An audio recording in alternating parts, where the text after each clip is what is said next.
ಕೇಸ್ನಲ್ಲಿ ಜೈಲಿನಲ್ಲಿರೋ ದರ್ಶನ್ ಮತ್ತೆ ಹಳೆ ಚಾಳಿ ಮುಂದುವರಿಸಿದ್ದಾರೆ. ಜೈಲಿನಲ್ಲಿ ನನಗೆ ಯಾವುದೇ ಸೌಲಭ್ಯ ಸಿಗ್ತಾ ಇಲ್ಲ ಅಂತ ವಿಲವಿಲ ಒದ್ದಾಡ್ತಾ ಇದ್ದಾರೆ. ಇದರಿಂದ ಸಹ ಕೈದಿಗಳ ಜೊತೆಗೆ ಜಗಳಕ್ಕೆ ಬೀಳೋದು ಅಷ್ಟೇ ಅಲ್ಲದೆ ಹಲ್ಲೆಗೂ ಮುಂದಾಗಿದ್ದಾರೆ. ಇತ್ತ ಬೇರೆ ಜೈಲಿಗೆ ಶಿಫ್ಟ್ ಮಾಡಿ ಅಂತ ಸಹ ಕೈದಿಗಳು ಜೈಲಾಧಿಕಾರಿಗಳಿಗೆ ಬೇಡ್ಕೊಳ್ತಿದ್ದಾರೆ. ಸೆರೆಮನೆಯಲ್ಲೂ ಡೆವಿಲ್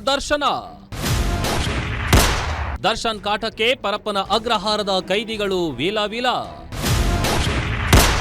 ಸಹ ಕೈದಿಗಳ ಮೇಲೆ ಹಲ್ಲೆ ನಡೆಸಿದ್ರ ಕರಿಯ.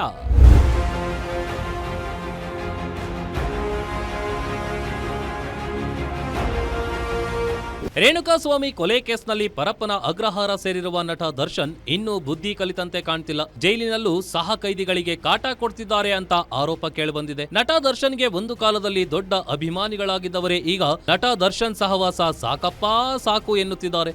ಜೈಲಿನ ಸೆಲ್ನಲ್ಲಿ ದರ್ಶನ್ ಸಹ ಕೈದಿಗಳಾದ ಅನುಕುಮಾರ್, ಜಗದೀಶ್ಗೆ ಕಾಲಿನಿಂದ ಒದ್ದು ಬೇಗ ಎದ್ದೇಳ್ರೋ ಎಂದು ಕಾಟ ಕೊಡ್ತಾವ್ರೆ ಅಂತ ಅನುಕುಮಾರ್ ನನಗೆ ಈ ಜೈಲು ಬೇಡ, ಚಿತ್ರದುರ್ಗ ಜೈಲಿಗೆ ಶಿಫ್ಟ್ ಮಾಡಿ ಅನ್ನೋ ಮನವಿಯನ್ನ ಜೈಲಾಧಿಕಾರಿಗಳಿಗೆ ಮಾಡ್ತಿದ್ದಾರೆ.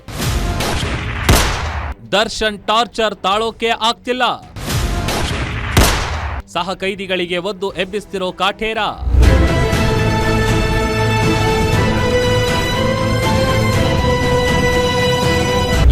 ಮರ್ಡರ್ ಕೇಸ್ನಲ್ಲಿ ಬೆಂಗಳೂರಿನ ಪರಪ್ಪನ ಅಗ್ರಹಾರ ಜೈಲು ಪಾಲಾಗಿರುವ ನಟ ದರ್ಶನ್ ಮತ್ತೆ ತಮ್ಮ ಹಳೆ ಚಾಳಿ ಮುಂದುವರೆಸಿದ್ದಾರೆ. ದರ್ಶನ್ ಜೊತೆ ಅನುಕುಮಾರ್, ಜಗ್ಗಾ, ನಾಗರಾಜ್, ಪ್ರದೋಷ್, ಲಕ್ಷ್ಮಣ್ 5 ಮಂದಿ ಆರೋಪಿಗಳು ಒಂದೇ ಸೆಲ್ನಲ್ಲಿದ್ದಾರೆ. ಜೈಲಿನ ಕಟ್ಟುನಿಟ್ಟಿನ ನಿಯಮದಿಂದ ಜೈಲಲ್ಲಿ ನಟ ದರ್ಶನ್ ಆಟಗಳು ನಡೀತಾ ಇಲ್ಲ. ಈ ಹಿಂದೆ ಇದ್ದ ನಟ ದರ್ಶನ್ ದರ್ಬಾರ್ಗೆ ಬ್ರೇಕ್ ಬಿದ್ದಿದೆ. ಇದರಿಂದ ನಟ ದರ್ಶನ್ ಮಾನಸಿಕ ಸ್ಥಿಮಿತ ಕಳ್ಕೊಂಡಿದ್ದಾರೆ. ಇದರಿಂದ ತನ್ನ ಜೊತೆ ಇರುವ ಸಹ ಕೈದಿಗಳಿಗೆ ದರ್ಶನ್ ಮಾನಸಿಕ ದೈಹಿಕ ಹಿಂಸೆ ನೀಡುತ್ತಿದ್ದಾರಂತೆ.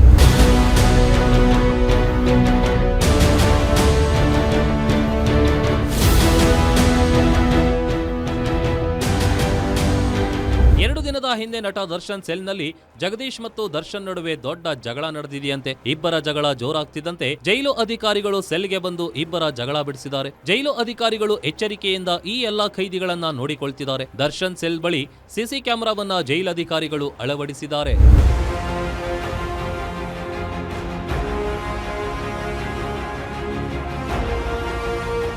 ನಲ್ಲಿ ಜೈಲು ಪಾಲಾಗಿರುವ ನಟ ದರ್ಶನ್ ಮತ್ತೆ ಹಳೆ ಚಾಳಿ ಮುಂದುವರೆಸಿದ್ದಾರೆ. ಜೈಲಿನ ನಿಯಮಗಳನ್ನ ಮತ್ತಷ್ಟು ಕಠಿಣ ಮಾಡಿರೋದ್ರಿಂದ ದರ್ಶನ್ ಮಾನಸಿಕ ಸ್ಥಿತಿ ಕಳೆದುಕೊಂಡಿದ್ದಾರಾ ಎಂಬ ಪ್ರಶ್ನೆ ಮೂಡ್ತಿದೆ. ದರ್ಶನ್ ಕ್ವಾಟ್ಲೆಯಿಂದ ಜೈಲಾಧಿಕಾರಿಗಳು ಯಾವ ನಿರ್ಧಾರ ಕೈಗೊಳ್ತಾರೆ ಅನ್ನೋದು ಮುಂದಿನ ದಿನಗಳಲ್ಲಿ ಕಾದು ನೋಡಬೇಕಿದೆ.